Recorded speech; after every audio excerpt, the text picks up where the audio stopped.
The Black Rep hits a glorious peak of theatrical pageantry very soon after its splendid production of Crowns begins. While a man dressed in what I take to be the robes of a priest of an African religion dances to the commanding beat of his own drum, 5 women descend an aisle of the Edison Theater at Washington University and mount the stage. Each is wrapped in a majestic gown by costume designer Daryl Harris. On each head is an even more commanding creation that towers above them without overwhelming them, bestowing on them its grace and power.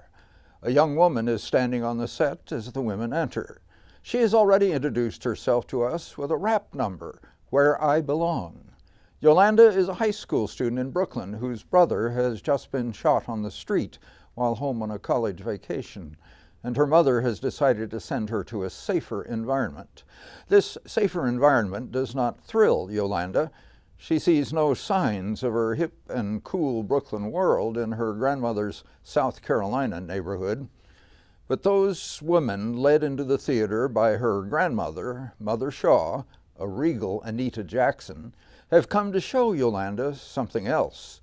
She will be immersed in traditional African American culture, especially the culture of the Black church, and most especially the traditions of the women of the Black church. Those women had worn in Africa the imposingly beautiful head ornaments with which they entered. Enslaved in America, practically the only place where they had the privacy and the freedom to carry on any of those African traditions was in the services of the thoroughly segregated church. So to this day, when a Black woman dresses in her best to go to church, the crowning touch is her hat. It is a crown. In the play Crowns, young Yolanda learns about crowns. She learns hatitude, something you'd have to possess in order to wear a hat well. Each of the women has advice and anecdotes about crowns, how to know when a hat has the right number of flowers and feathers on it, proportionate hat size. If half of you looks like hat, that's a problem. How to flirt with a hat.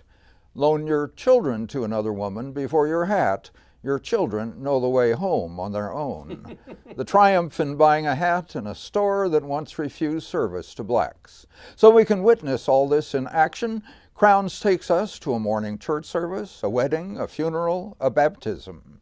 Music fills each service, hymns, spirituals, gospel songs. Musical director Charles Kreth has brought glorious sounds forth from the cast, singing as an ensemble.